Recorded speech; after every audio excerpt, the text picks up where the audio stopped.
Electric field वाले chapter में हम लोग इलेक्ट्रिक फील्ड लाइंस के बारे में पढ़ते हैं। ये जो इलेक्ट्रिक फील्ड लाइंस है इनको पहले इलेक्ट्रिक लाइंस ऑफ फोर्स भी कहा जाता था, इसी को हम लोग अब इलेक्ट्रिक फील्ड लाइंस कहेंगे। ये जो इलेक्ट्रिक फील्ड लाइंस है ये खाली किसी रीजन के अंदर चार्ज या ग्रुप ऑफ चार्जेस के कारण से इलेक्ट्रिक फील्ड का पिक्चोरियल रिप्रेजेंटेशन होता है एक तरीके से। इसमें हम लोग ये बोलते हैं कि जो कुछ भी है, चाहे लाइंस हो चाहे कर्व्स हो, उनके किसी भी पॉइंट पर हम लोग कोई टेंजेंट ड्रॉ करेंगे तो वो उस पॉइंट पर नेट इलेक्ट्रिक फील्ड की डायरेक्शन को शो करेगा, उसकी वैल्यू को नहीं शो करेगा, खाली उसकी डायरेक्शन को शो करेगा। किसकी? नेट इलेक्ट्रिक फील्ड की डायरेक्शन को शो करेगा। तो वो जो नेट इलेक्ट्रिक फील्ड होगा वो सारे के सारे ग्रुप ऑफ चार्जेस के कारण से होगा। ठीक है, ये हम लोगों को समझ के रखना है। इसी चीज को ऐसे भी बोला जाता है कि ये वो इमेजिनरी लाइंस होती है जिस पर हम लोग किसी पॉजिटिव चार्ज को रखेंगे तो वो पॉजिटिव चार्ज इन लाइंस पर मूव करेगा। ठीक है, इस तरीके से भी इसको पहले बोला जाता था। तो ये ओल्ड डेफिनेशन हुआ करती थी जो मैंने यहाँ पर मेंशन कर रखी है, और जो नई चीजें एनसीईआरटी में ने एक्सेप्ट कर रखी है वो डेफिनेशन मैंने यहाँ पर मेंशन कर रखी है। तो हम लोगों को एग्जाम में पूछता है कि इलेक्ट्रिक फील्ड लाइंस क्या है, तो ये डेफिनेशन हम लोगों को एग्जाम में लिखनी है यहाँ से लेकर यहाँ तक। तो उसको हम लोग ऐसे बोलेंगे, electric field lines are a way of pictorially mapping of electric field of charge or group of charges. Actually, an electric field line is a curve or line drawn in such a way that the tangent to it at each point is in the direction of the net field at that point. तो हम लोग खाली ये पूरी definition नहीं लिखने की जगह पर यहाँ से लेकर इन चार लाइन को भी लिख देते हैं तो भी हमारा काम हो जाएगा। और ये बाई चांस हम लोग नहीं मेंशन कर पाते तो पुरानी डेफिनेशन भी हम लोग लिखा करते हैं। तो जो पुरानी डेफिनेशन थी वो ये थी, दीज आर द लाइंस और imaginary lines around a charge q on which a test positive charge moves under the influence of the charge q. ठीक है, वैसे अवॉइड करना है इस डेफिनेशन को, इसको हम लोगों को प्रीफर करना चाहिए। ठीक है, अब ये जो इलेक्ट्रिक फील्ड लाइंस है या EFL है, इसको हम लोगों ने शॉर्ट में EFL से लिखा हुआ है, कहीं पर ELF से भी हम लोगों ने मेंशन किया हुआ है। तो ये जो लाइंस होती हैं स्ट्रेट लाइंस भी होती हैं और ये कर्व भी होती हैं, और ये जो लाइंस या कर्व्स होती हैं वो 3D में होती है। ऐसा नहीं कि पेज में जैसे यहाँ पर बना दिया तो ये 2D में ही रहेंगी, ये 3D में भी होती है, जिसका मतलब है ये ऊपर की तरफ भी हो सकती है, ऐसे ये इसका मीनिंग है। ठीक है, तो ये दो चीजें हम लोग को यहाँ पर ध्यान रखनी है। डेफिनेशन ये कम इंपॉर्टेंट है, ये ज्यादा इंपॉर्टेंट है। अब हम लोग इलेक्ट्रिक फील्ड लाइंस की प्रॉपर्टीज को पढ़ते हैं जो एनसीईआरटी में हम लोगों को मेंशन की है। उसके बाद में मैं मेरी तरफ से कुछ प्रॉपर्टीज बताऊंगा या मैं कुछ क्वेश्चंस को यूज करके प्रॉपर्टीज लिखी हुई है उनको मैं बताऊंगा और उनको हम लोगों को समझ के याद रखना है। तो बुक के हिसाब से पहला पॉइंट क्या है कि field lines start from positive charges and end at negative charges. ठीक है, if there is a single charge they may start और एंड एट इन्फिनिटी। इसका क्या मतलब है, हमारे पास में ये कोई पॉजिटिव चार्ज है, इसके कारण से जो इलेक्ट्रिक फील्ड होगा वो इस तरीके से उससे दूर की तरफ होगा। ये चीज हम लोगों ने पहले भी पढ़ रखी है। तो उसको रिप्रेजेंट कैसे करेंगे, इसको रिप्रेजेंट करने के लिए हम लोग एक स्ट्रेट लाइन यहाँ पर बना देते हैं सब तरफ। ये पेज में 2D में बनी हुई है, 3D में भी होती है। इस तरीके से सेंटर से बाहर की तरफ निकल रहा हूँ, ऐसे बाहर की तरफ निकल रहा हूँ, इस तरीके से बाहर की तरफ निकल रहा हूँ, ऐसे बाहर की तरफ निकल रहा हूँ, ये इस तरीके से भी होती है। 3D में बना होता है। ये समझ लो कि ये एक स्फेयर के तौर पर काम कर रहा है। ठीक है, और स्फेयर पर कांटे लगे हुए जो बाहर की तरफ टारगेटेड है। ठीक है, वैसे नेगेटिव चार्ज के लिए हमारे पास में ये एरो होते हैं जो इसकी तरफ आ रहे हैं। ठीक है, अब ये यहाँ जो लाइन लिखी है इसका मतलब ये कि जो इलेक्ट्रिक फील्ड लाइन से ये इससे स्टार्ट होती है। ठीक है, और मतलब पॉजिटिव चार्ज से स्टार्ट होती है और नेगेटिव चार्ज पर ये एंड होती है। ठीक है, देखिए पास पास होते प्लस क्यू इधर होता माइनस क्यू इधर होता, तो हम लोग ये बोलते हैं कि प्लस क्यू से ये लाइन स्टार्ट होती है और माइनस क्यू पर खत्म होती है। ये कुछ लाइन इस तरीके से होती है जिसका फिगर हम लोगों ने पीछे नेक्स्ट स्लाइड में बना रखा है। ये कुछ इस तरीके से हुआ करती है, हम लोग इसको देख लेंगे ना। ये प्लस क्यू चार्ज से स्टार्ट होती है और माइनस क्यू चार्ज पर एंड होती है। इस तरीके से इनके फिगर हुआ करते हैं, हम लोग देखेंगे थोड़ी देर में। अब यहाँ पर जो लाइन लिखा हुआ है कि if there is a single charge like this they may end और स्टार्ट एट इन्फिनिटी। इसका मतलब ये है कि जैसे ये है सिंगल चार्ज है तो ये इन्फिनिटी पर जाके खत्म होंगी, या फिर इस वाले के लिए ये इन्फिनिटी से कहीं आ रही होंगी। ये इसका मतलब है। पिछली स्लाइड वाले फिगर तो स्टैंडर्ड पॉजिटिव और नेगेटिव चार्जेस के लिए थे। अब ये जो फिगर है ये एक पॉजिटिव और नेगेटिव चार्ज के कॉम्बिनेशन के लिए। तो देखो उसमें बोला था कि प्लस से लाइन स्टार्ट होगी और नेगेटिव पे खत्म हो जाएगी। तो ये एक सीधी लाइन आ गई, फिर ये यहाँ से स्टार्ट हुई नेगेटिव पे खत्म हो गई, फिर लाइन स्टार्ट हुई नेगेटिव पे खत्म हो गई। इस तरीके से चलता है। ऐसा नहीं है कि ये ऐसे घूम के आता है, ऐसा नहीं होता। खाली यहाँ से स्टार्ट होगा प्लस से और नेगेटिव पर खत्म हो जाएगा। ठीक है, तो हम लोग इस वाले फिगर को ध्यान रखेंगे कि प्लस क्यू और माइनस क्यू चार्ज के कारण से हम लोग को इलेक्ट्रिक फील्ड लाइंस बनाने को बोलता है। तो ये फिगर हम लोगों को बनाना है और ध्यान रखना है कि यहाँ पर दोनों के मैग्नीट्यूड सेम है। जैसे ये 10 कूलम है तो ये भी 10 कूलम है, ये प्लस का 10 कूलम है और ये माइनस का 10 कूलम है। उनके न्यूमेरिकल वैल्यू अलग अलग होगी तो ये फिगर थोड़ा सा चेंज भी हो जाता है। यहाँ पर हम लोगों ने दो चार्जेस लिए, दोनों सेम नेचर के, ये भी प्लस है और ये भी प्लस है, तो यहाँ से इलेक्ट्रिक फील्ड लाइंस ऐसे निकलेंगी, ठीक है। और ये यहाँ पर तो खत्म हो नहीं सकती है क्योंकि इस वाली जैसी कंडीशन नहीं है ना, यहाँ पे प्लस इधर है माइनस इधर है, तो इधर तो माइनस है ही नहीं, तो ये ऐसे आएंगी और कहीं पर इन्फिनिटी की तरफ चली जाएंगी, ये भी कहीं पर आएंगी और इन्फिनिटी की तरफ चली जाएंगी, ये भी निकलेंगी और इन्फिनिटी पर चली जाएंगी, ये भी निकलेंगे और कहीं इन्फिनिटी पर चली जाएंगी, लेकिन ये ऐसे क्रॉस नहीं हो पाएंगी, ठीक है, क्योंकि ये दोनों एक दूसरे को रिपेल करेंगे, ये इसका मतलब है। तो रिपेल करेंगे और मान लो दोनों की वैल्यू सेम है, तो कहीं ना कहीं सेंटर पर, है ना, मान लो ये भी 10 कूलम का, ये भी 10 कूलम का है, तो कहीं ना कहीं सेंटर पर नेट इलेक्ट्रिक फील्ड की वैल्यू 0 होगी। इसको हम लोग नल पॉइंट बोलते हैं या न्यूट्रल पॉइंट बोलते हैं। तो यहाँ पर नेट इलेक्ट्रिक फील्ड की वैल्यू 0 है, तो कोई भी इलेक्ट्रिक फील्ड लाइंस तो इसको क्रॉस कर ही नहीं सकती है, ये इस चीज को इंडिकेट कर रहा है। तो ये हम लोगों को समझ के रखना है कि क्यों ये लाइन इधर क्रॉस नहीं कर पा रही है, क्योंकि इस वाले रीजन के अंदर, यहाँ पे ये जो वर्टिकल रीजन है, इस वर्टिकल रीजन के अंदर ये जो वर्टिकल रीजन है, इस वर्टिकल रीजन पर नेट इलेक्ट्रिक फील्ड की वैल्यू 0 है, इसलिए ये लाइनें आपस में इधर से उधर क्रॉस होकर नहीं जा पा रही है, खाली इधर से टर्न हो जाती है, ये भी इधर टर्न होकर चली जाती है, ये भी इधर टर्न होकर चली जाती है, ठीक है। अब यदि दोनों चार्जेस के मैग्नीट्यूड सेम नहीं होंगे तो न्यूट्रल पॉइंट बिल्कुल सेंटर पे नहीं होगा, ये थोड़ा इस किसी एक तरफ खिसका हुआ होगा, इस चीज को भी हम लोगों को समझना है। नेक्स्ट पॉइंट है, in a charge free region electric field lines can be taken to be continuous curves without any breaks.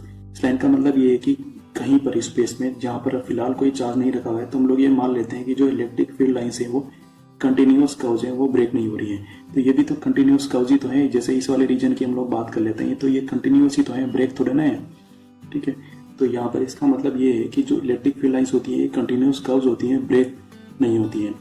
जो भी कर्व बनेगा, जैसे ये कर्व है तो ये कर्व इधर चला जाएगा, कहीं ना कहीं इन्फिनिटी की तरफ चला जाएगा। जैसे ये कर्व है, ये यहाँ से स्टार्ट हुआ और यहाँ पर खत्म हो गया, बीच में कहीं पर ब्रेक नहीं हुआ, ये इस लाइन का मीनिंग है। थर्ड पॉइंट है, two field lines can never cross each other.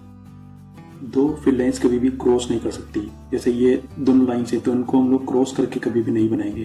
क्यों? क्योंकि इलेक्ट्रिक फील्ड लाइंस एक्चुअली क्या शो कर रही थी, इलेक्ट्रिक फील्ड लाइंस किसी भी पॉइंट पर नेट इलेक्ट्रिक फील्ड की डायरेक्शन को शो कर रही थी। तो मान लो दो लाइंस क्रॉस कर रही होती थी, ये एक लाइन है और ये एक लाइन है, मान लो क्रॉस करती है, तो ये इंटरसेक्शन पॉइंट हो गया। अब पहले वाली लाइन के लिए हम लोग कोई टेंजेंट ड्रॉ करते हैं तो वो ऐसे बनेगा, यानी कि इस पॉइंट पर इस लाइन के हिसाब से जो इलेक्ट्रिक फील्ड की डायरेक्शन है वो इधर है, और इस वाली लाइन के हिसाब से मान लो मैं टेंजेंट ड्रॉ करता हूँ तो वो इधर बन जाता है, ठीक है।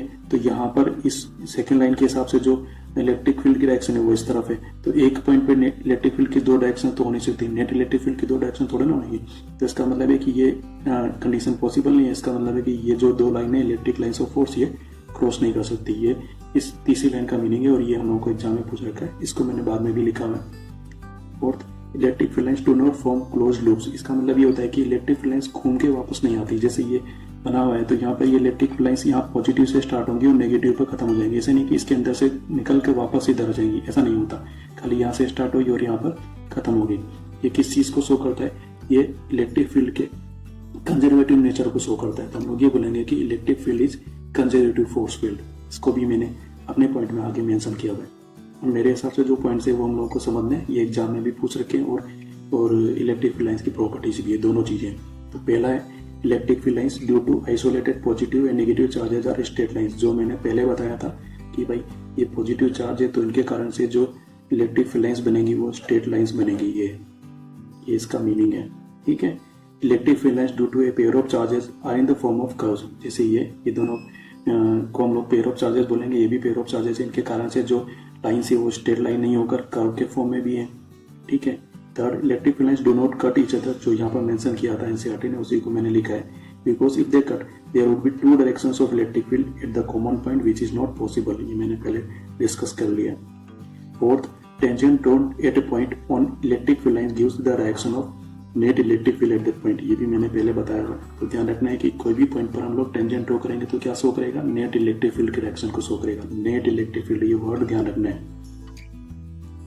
ठीक है। अच्छा, ये एक और चीज को शो करता है। जैसे मान लो हमारे पास में ये इलेक्ट्रिक फील्ड लाइन है ना, यहाँ पर इस तरीके से मैंने टेंजेंट ड्रॉ कर दिया। तो ये जो टेंजेंट है ये जगह पर नेट इलेक्ट्रिक फील्ड की डायरेक्शन को शो कर रहा है। अब मान लो मैं यहाँ पर कोई positive test charge small q रख देता हूँ, ठीक है। ये इस इलेक्ट्रिक फील्ड लाइन को या यहाँ के इलेक्ट्रिक फील्ड को डिस्टर्ब नहीं कर रहा है। तो ये जो एरो है ये एक और चीज को शो करता है कि इस पॉइंट पर इस पॉजिटिव टेस्ट चार्ज पर फोर्स की डायरेक्शन में लग रहा है वो इसी डायरेक्शन में लगेगा, क्योंकि ये पॉजिटिव चार्ज है तो पॉजिटिव चार्ज पर तो इलेक्ट्रिक फील्ड की डायरेक्शन में फोर्स लगता है। तो लोग ऐसे भी बोल देते हैं कि this tangent shows the direction of force on a unit positive test charge put at that point, ये भी इसका मतलब होता है। ठीक है, तो दोनों ही बातें हम लोगों को ध्यान रखनी है, दोनों चीजें सही है। नेक्स्ट है electric field lines are continuous lines, they do not form closed curves.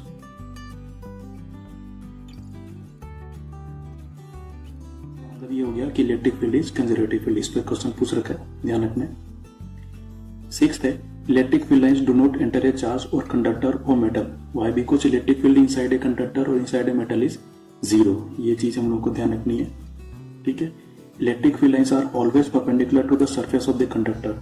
मान लो हमारे पास में ये प्लेट है, ये पॉजिटिव चार्ज है, तो इनके कारण से जो इलेक्ट्रिक फील्ड लाइंस आएंगी इनके परपेंडिकुलर ही बना करेंगी, क्योंकि पॉजिटिव है तो इनसे दूर की तरफ बन रही है, नेगेटिव होती है तो इनकी तरफ ही बनती है। ये कोई स्फेयर है, इस पर हम लोगों ने पॉजिटिव चार्ज दे रखा है। ठीक है, मेटल ले रखा है, कंडक्टिंग मटेरियल ले रखा है, इसके कारण से इलेक्ट्रिक फील्ड हमेशा बाहर की तरफ ही होगा, अंदर तो इलेक्ट्रिक फील्ड होता नहीं है, तो इलेक्ट्रिक फील्ड लाइंस अंदर एंटर नहीं कर सकती हैं। ठीक है, और ये हमेशा इस स्फेयर के परपेंडिकुलर ही बनेगी। मतलब यहाँ पर हम लोग कोई टेंजेंट ड्रॉ कर देते हैं तो इस टेंजेंट के परपेंडिकुलर ही ये लाइन रह रही है। ठीक है, तो कहने का मतलब ये हो गया कि मान लो ये स्फेयर है, तो इस पर जो इलेक्ट्रिक फील्ड लाइन बनेगी वो इस तरह से तिरछी नहीं बनेगी। ये कोई पॉइंट ले लिया तो ऐसे तिरछी नहीं बनेगी, ये ऐसे ही बननी है, ये इसकी परपेंडिकुलर डायरेक्शन है। ये तिरछी होती तो क्या होता, ये तिरछी होती तो यहाँ पर हम लोग एक टेंजेंट ड्रॉ कर देते हैं। ठीक है, ये जो तिरछी लाइन है इसके दो कंपोनेंट्स होते हैं, एक तो इधर वाला कंपोनेंट जो टेंजेंशियल होता है और एक ये परपेंडिकुलर वाला कंपोनेंट। ठीक है, तो ये जो टेंजेंशियल वाला कंपोनेंट है ना, यहाँ पर चार्ज को पुश करता है और चार्ज को ऐसे मूव कराने की कोशिश कर देता है। लेकिन इलेक्ट्रोस्टैटिक्स में तो हम लोग ये पढ़ रहे हैं कि जो चार्जेस है वो मूव नहीं कर रहे हैं, वो स्टेशनरी है। ठीक है, यानी कि ये वाली कंडीशन हो नहीं सकती है। ठीक है, ये चीज पॉसिबल नहीं है। तो ये चीज पॉसिबल नहीं, इसका मतलब है कि जो इलेक्ट्रिक फील्ड लाइन है वो ऐसे तिरछी नहीं हो सकती, उसका परपेंडिकुलर होना ही जरूरी है। ठीक है, और इसका एक मीनिंग ये भी हो गया कि ये जो कुछ भी कंडक्टर है जिस पर हम लोगों ने चार्ज दे रखा है उस पर हमेशा बाहर की तरफ, उसके सरफेस के परपेंडिकुलर बाहर की तरफ एक प्रेशर हमेशा लग रहा होगा, एक फोर्स हमेशा लग रहा होगा, खिंचाव लग रहा होगा, टेंशन लग रही होगी। ये चीज भी हम लोगों को समझना है। ये कभी पूछा नहीं है लेकिन ये रीजन जरूर पूछ रखे कि why electric field lines are always perpendicular to the surface of a conductor. इसको हम लोगों ने यहाँ मेंशन कर रखा है। If it is not perpendicular to the conductor then it would have two components, एक तो ये टेंजेंशियल, दूसरा perpendicular.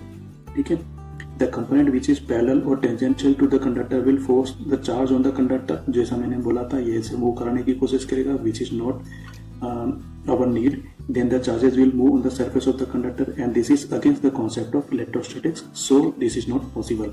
So the electric field lines are always perpendicular to the conductor. Next हम लोगों को पूछा है if density of electric field lines is higher then the electric field is higher। इसके लिए हम लोगों को डिफरेंट फिगर्स पूछे हुए हैं और फिगर्स बता के ये पूछ रखा है कि कहाँ पर इलेक्ट्रिक फील्ड ज्यादा है। तो जैसे मान लो ये कोई फिगर है, एक इलेक्ट्रिक फील्ड लाइन ऐसी है, दूसरी ऐसी है, तीसरी ऐसी है और 3 पॉइंट हम लोगों को मेंशन कर दिए और पूछा है कि कहाँ पर इलेक्ट्रिक फील्ड ज्यादा है। तो यहाँ पर इलेक्ट्रिक फील्ड लाइंस थोड़ी दूर दूर है, यहाँ पे नजदीक है, यहाँ नजदीक है और ये डिस्टेंस सेम है। तो हम लोग मान के चल रहे हैं कि यहाँ पर इलेक्ट्रिक फील्ड लाइंस की डेंसिटी और यहाँ पर इलेक्ट्रिक फील्ड लाइन की डेंसिटी सेम है, ये दोनों जगह पर डेंसिटी सेम है। या ये बोल दो कि लाइनें इक्वली नजदीक हैं, तो हम लोग बोलेंगे कि ए पर और सी पर तो इलेक्ट्रिक फील्ड सेम है, यहाँ पर डेंसिटी कम है ना, दूर दूर हो गए लाइंस, तो हम लोग बोलेंगे कि यहाँ पर इलेक्ट्रिक फील्ड कम है। तो E A is equal to ई सी, दोनों जगह पर इलेक्ट्रिक फील्ड सेम है और इनकी वैल्यू ई बी से ज्यादा है। नेक्स्ट फिगर है, जैसे यहाँ पर पॉइंट ए और बी के बारे में कंपेयर करने का बोल रखा है। तो यहाँ पर देखो लाइंस नजदीक हैं, ठीक है, तो इसका मतलब है यहाँ डेंसिटी ज्यादा है, यहाँ पे लाइंस दूर दूर है, इसका मतलब यहाँ डेंसिटी कम है, तो यहाँ पर इलेक्ट्रिक फील्ड ज्यादा होगा, यहाँ पर इलेक्ट्रिक फील्ड कम होगा। तो E A is more than E B. इसको हम लोग नॉन यूनिफॉर्म इलेक्ट्रिक फील्ड भी कहेंगे क्योंकि डायरेक्शंस और मैग्नीट्यूड दोनों चेंज हो रहे हैं। ठीक है, ऐसे ही मान लो अपने पास में यूनिट पॉजिटिव चार्ज है तो उसके कारण से जो इलेक्ट्रिक फील्ड लाइंस बनती है वो ऐसी बनती हैं। तो यहाँ पर कोई पॉइंट है जो चार्ज के नजदीक है और बी पॉइंट है जो उससे दूर है, तो हम लोग को पता है कि दूर जाएंगे तो इलेक्ट्रिक फील्ड कम होगा, यानी कि बी पर इलेक्ट्रिक फील्ड की वैल्यू ए के कंपैरिजन में कम होगी, ऐसे हम लोग बोल सकते हैं। तो E A is more than E B. और इलेक्ट्रिक फील्ड लाइंस के हिसाब से देखो यहाँ पर इलेक्ट्रिक फील्ड लाइंस नजदीक आ गई हैं, तो जब इलेक्ट्रिक फील्ड लाइंस नजदीक होंगे तो वहाँ पर इलेक्ट्रिक फील्ड ज्यादा होगा, इसलिए ई ए ज्यादा है। और यहाँ पर इलेक्ट्रिक फील्ड लाइंस दूर दूर हो गई हैं तो यहाँ पर ई बी कम है। ये भी एक नॉन यूनिफॉर्म इलेक्ट्रिक फील्ड है, यानी कि इसका मैग्नीट्यूड या फिर डायरेक्शन ये दोनों चेंज हो रहे होंगे। नेक्स्ट हमारे पास में पॉइंट है, uniform electric field is shown by parallel lines with equal distances between them, ये लाइन हमारे काम की है, विद इक्वल डिस्टेंसेस। ऐसा नहीं है कि पैरेलल लाइन से ही यूनिफॉर्म इलेक्ट्रिक फील्ड शो होता है, पैरेलल लाइन से नहीं होता हमेशा शो, उनके बीच में डिस्टेंस भी सेम होनी चाहिए। जैसे हमारे पास में ये दो फिगर है, इसमें भी लाइंस पैरेलल है, इसमें भी लाइंस पैरेलल है, इसमें क्या हो रहा है कि इन सभी लाइंस के बीच में डिस्टेंस सेम है, तो ये यूनिफॉर्म इलेक्ट्रिक फील्ड को शो कर रहा है। इसमें ऐसा नहीं है, ठीक है, यहाँ पर लाइन नजदीक नजदीक है, यहाँ पे थोड़ी दूर है, यहाँ पे और भी ज्यादा दूर है, तो यहाँ पर इलेक्ट्रिक फील्ड सबसे ज्यादा है, यहाँ पे थोड़ा कम है, यहाँ पे और भी ज्यादा कम है, पैरेलल है ना। तो हम लोग ये बोल रहे हैं कि EA is greater than EB is greater than EC। खाली पैरेलल होने का मतलब ये नहीं निकालना है कि पैरेलल लाइंस हमेशा यूनिफॉर्म इलेक्ट्रिक फील्ड को शो करती है, हाँ किया करती है, लेकिन हमेशा नहीं, उनके बीच की डिस्टेंस भी सेम होना जरूरी है। डिस्टेंस सेम होगी तब तो यूनिफॉर्म इलेक्ट्रिक फील्ड है, और डिस्टेंस सेम नहीं होगी तो नॉन यूनिफॉर्म इलेक्ट्रिक फील्ड है। नेक्स्ट पॉइंट है, number of electric field lines coming from a unit positive charge is 1 upon epsilon not, and number of electric field lines coming from a charge Q is equal to Q upon epsilon not. Unit positive charge से 1 upon epsilon not lines निकलेंगी, तो 2 से कितने निकलेंगे, 2 upon epsilon not. 3 से कितने निकलेंगे, 3 upon epsilon not. तो Q से कितने निकलेंगे, Q अपॉन एप्सिलॉन नॉट। ये चीज हम लोगों को ध्यान रखनी है, ये आगे गॉस लॉ में आएगा। नेक्स्ट हमारे पास में बहुत ही अच्छा टॉपिक है इलेक्ट्रिक फ्लक्स, ये चैप्टर का काफी इंपॉर्टेंट पार्ट है, आगे ये सारी थ्योरी इस पर बेस्ड होगी। इलेक्ट्रिक फ्लक्स का क्या मतलब होता है, इलेक्ट्रिक फ्लक्स का मतलब है कि हमारे पास में कोई चार्ज है और चार्ज के कारण से कुछ इलेक्ट्रिक फील्ड लाइंस हम लोगों ने बना रखी हैं, infinite number of electric field lines हम लोग बना सकते हैं, ठीक है। तो इलेक्ट्रिक फील्ड के अंदर, चार्ज के इलेक्ट्रिक फील्ड के अंदर किसी परपेंडिकुलर एरिया से कितनी इलेक्ट्रिक लाइंस पास हो रही है उसको हम लोग इलेक्ट्रिक फ्लक्स बोलते हैं। कौन सी एरिया से, जो एरिया इलेक्ट्रिक फील्ड लाइंस के परपेंडिकुलर है, ये ध्यान रखना है। तो electric flux is the number of lines crossing in area perpendicular to the electric lines of force. ये डेफिनेशन हम लोगों को ध्यान रखनी है, याद करनी है। इसी चीज को हम लोग कुछ इस तरीके से समझ सकते हैं कि मान लो हमारे पास में ये 3 पिक्चर हैं, इनमें ये एरोज वाटर फ्लो की डायरेक्शन को शो कर रहे हैं कि कुछ वाटर कहीं पे फ्लो हो रहा है, ठीक है। इस वाली कंडीशन के अंदर हम लोगों ने कोई एरिया या कोई प्लेट रख दी जो इनके परपेंडिकुलर है, तो जो भी वाटर इधर से आ रहा है वो उसमें से पास होकर बाहर निकल रहा है, ठीक है। तो जो वाटर इसमें से पास होकर बाहर निकल रहा है वही फ्लक्स है, ठीक है। तो वो वाटर का फ्लक्स हो गया, तो यहाँ पर ये इलेक्ट्रिक फ्लक्स की बात कर रहा है, इसका मतलब है इस परपेंडिकुलर एरिया से जितनी इलेक्ट्रिक लाइंस ऑफ फोर्स पास होंगी वो इलेक्ट्रिक फ्लक्स बोला जाएगा, ठीक है। अभी वाटर फ्लक्स है, ठीक है। नेक्स्ट हम लोगों ने क्या किया है कि इस प्लेट को थोड़ा सा तिरछा कर दिया है, ऐसे रखने की जगह पर थोड़ा सा तिरछा कर दिया, तो अब कम वाटर इसमें से फ्लो होगा, इसका मतलब है कि इसमें से जो फ्लक्स पास हो रहा है वो थोड़ा कम है। नेक्स्ट थर्ड वाले फिगर के अंदर आप लोगों ने प्लेट को ऐसे रख दिया है, अब जो वाटर पास हो रहा है वो तो इसके ऊपर से निकल जाएगा, इसके अंदर से थोड़ा जाएगा, ये तो खाली फ्लो होकर ऊपर से निकल जाएगा, यानी कि इस टाइम पर प्लेट में से जो फ्लक्स पास हो रहा है वो कितना हो गया, 0 हो गया। तो ये इसका मीनिंग होता है। जैसा रिलेशन यहाँ पर है वैसे का वैसा relation electric lines of force के लिए भी है। इस वाले केस में यहाँ पे maximum electric lines of force pass हो रही है, तो यहाँ पर मैक्सिमम फ्लक्स पास हो रहा है, यहाँ पर थोड़ा कम फ्लक्स पास होएगा, यहाँ पर 0 फ्लक्स पास होएगा। इसको हम लोगों ने यहाँ मेंशन किया हुआ है, बस ये इसका सेंस है। तो ये हम लोगों को समझ के रखना है कि electric flux is the number of lines crossing in area perpendicular to the electric lines of force. कौन सी एरिया को क्रॉस कर रहा है, area perpendicular to the electric lines of force, ये हमारे काम की लाइन है, ठीक है। अब इसको हम लोग फाइनली कैसे बोलते हैं कि कुछ एरिया है जिसके एरिया को हम लोगों ने वेक्टर डेल्टा आई से शो कर रखा है, ठीक है। इसकी डायरेक्शन हमेशा इसके परपेंडिकुलर होगी। जैसे ये मान लो पेज है, तो इसका जो एरिया वेक्टर होगा वो या तो इस पेज के ऊपर की तरफ होगा या फिर इस पेज के अंदर की तरफ होगा, इस तरीके से इसके परपेंडिकुलर रहेगा area. Area is a vector quantity, ठीक है। तो ये इसका एरिया वेक्टर हो गया। इलेक्ट्रिक फील्ड लाइंस ऐसे पास हो रही है, इनके बीच में थीटा एंगल है, तो हम लोग ये बोलेंगे कि ये जो भी एरिया है इसमें से फ्लक्स कितना पास हो रहा है, delta phi is equal to vector E dot vector delta S. ये फॉर्मूला बहुत ही ज्यादा काम का है, और क्योंकि 2 वेक्टर्स का डॉट प्रोडक्ट है तो उसको हम लोग कोस थीटा से भी लिख सकते हैं। तो delta phi is equal to हो जाएगा E delta S cos theta. ये फॉर्मूला भी हम लोगों को ध्यान रखना है। अब हमारे पास अलग अलग केसेस हैं जब theta is equal to 0 degree. Theta is equal to 0 degree का मतलब ये हो गया कि जो इलेक्ट्रिक फील्ड है वो इसी डायरेक्शन में आ गया, तो जो इलेक्ट्रिक फील्ड है वो मैक्सिमम इसमें से पास हो रहा है, ये इसका मीनिंग बन गया, है ना। तो हम लोगों ने लिखा है theta is equal to 0 degree, then area vector is in the direction of electric field. देख लो, area vector is in the direction of electric field, ठीक है। या फिर ये बोलते हो कि plane is perpendicular to electric field. दोनों चीजों का डिफरेंस समझ के रखना है। Area vector is always perpendicular to the plane, area vector is always perpendicular to the plane. तो दोनों वर्डिंग्स हम लोगों को समझ के रखनी है। तो उस केस में कोस थीटा यानी कि कोस 0 1 हो जाएगा, तो डेल्टा फाई कितना आएगा, ई डेल्टा एस। इसका मतलब है कि फ्लक्स जो है वो इस एरिया में से बाहर की तरफ आ रहा है। इसको हम लोग थोड़ी देर में समझते हैं। नेक्स्ट है theta is equal to 180 degree. 180 degree का मतलब ये हो गया कि ये एंगल बढ़ के ऐसे हो गया, ना। तो इसका सेंस कुछ ऐसे बन जाएगा भाई, ये डेल्टा एस इधर है और वेक्टर ई इधर है, ऐसे समझ लो। इसका मतलब मान लो डेल्टा एस इधर है और ये ई है, तो उनके बीच में एंगल कितना हो गया, 180 डिग्री का एंगल हो गया। ठीक है, तो हम लोग ये बोलेंगे कि कोस थीटा उस समय पर -1 हो जाएगा, तो delta phi is equal to minus E delta S. अब देखो इस वाले केस में भी ये सारी के सारी लाइंस इसमें से पास होंगी, लेकिन अब सेंस क्या हो जाएगा, उल्टा। इसमें तो ये बाहर की तरफ निकलती हुई फील आ रही है, तो इस वाले केस में ये अंदर की तरफ जाती हुई फील हो जाएंगी ना, क्योंकि ई की डायरेक्शन उल्टी हुई है। देखो ठीक है, तो हम लोग यहाँ पे बोलते हैं कि flux is coming into the plane.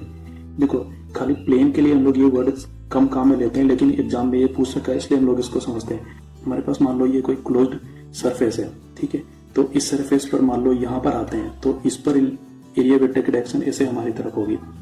इस वाले पॉइंट पर आते हैं तो एरिया वेक्टर की डायरेक्शन इधर होगी। इस वाले पॉइंट पर आते हैं तो एरिया वेक्टर की डायरेक्शन इधर होगी। इस वाले पॉइंट पर आते हैं तो एरिया वेक्टर की डायरेक्शन इधर होगी, और इस वाले पॉइंट पर आते हैं तो एरिया वेक्टर की डायरेक्शन इस तरफ होगी। ऐसे होता है, ठीक है। अब जो भी कोई क्लोज सरफेस होता है तो उसका एरिया वेक्टर हमेशा उसके बाहर की तरफ होता है, अंदर की तरफ नहीं। ये जो पॉइंटिंग है, इसका जो एरिया वेक्टर का पॉइंट है ये बाहर की तरफ है, इसके अंदर की तरफ नहीं माना जाता। क्लोज्ड एरिया का एरिया वेक्टर हमेशा उसके बाहर की तरफ माना जाता है। तो क्लोज्ड एरिया के लिए हम लोग ये बोलते हैं कि यदि डेल्टा फाई पॉजिटिव है तो इसका मतलब है कि फ्लक्स उसमें से बाहर निकल रहा है, और यदि डेल्टा फाई नेगेटिव है तो हम लोग ये बोलते हैं कि फ्लक्स उसके अंदर एंटर कर रहा है। तो उसी सेंस को हम लोग यहाँ पर काम में ले लेते हैं कभी कभी। हालांकि ये जो प्लेन है ये क्लोज्ड सरफेस नहीं है, ये ओपन सरफेस है, खाली प्लेन है, लेकिन फिर भी इस टर्मिनोलॉजी को यहाँ पर यूज कर लिया जाता है। वो बोल दिया जाता है कि पॉजिटिव का मतलब है कि flux is coming out of the plane, और नेगेटिव का मतलब है कि flux is coming into the plane और गोइंग इनटू द प्लेन। तो बस ये सेंस हमको थोड़ा सा समझ के रखना है। नेक्स्ट जब theta is equal to 90 degree हो जाएगा तब क्या होगा, देखो ये हमारे पास में प्लेन था, ये वेक्टर डेल्टा एस था, ठीक है। 90 डिग्री का मतलब ये हो गया, इलेक्ट्रिक फील्ड डायरेक्शन ऐसे हो गई है। अब ये एंगल 90 डिग्री है, तो इसका मतलब है कि ये जो इलेक्ट्रिक फील्ड लाइन्स ये तो खाली इसके ऊपर से निकल जाएंगे, इसके अंदर से होकर तो जाएंगे नहीं।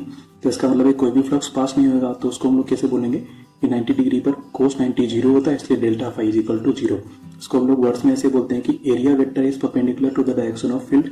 दिख रहा है, area vector is perpendicular to the direction of field, या फिर ऐसे बोल दो कि the plane is parallel to the field. जैसे ये हमारे पास में फिलहाल ये पेज हो गया, तो ये प्लेन है ना। अब इलेक्ट्रिक फील्ड मान लो ऐसे है, ठीक है, इस तरीके से मान लो इलेक्ट्रिक फील्ड है ना।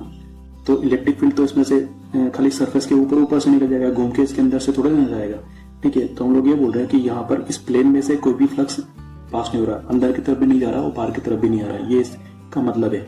तो ये जो लिखा है ना plane is parallel to the field, इसका मतलब है कि ये जो पेज है this is now parallel to the electric field, ठीक है।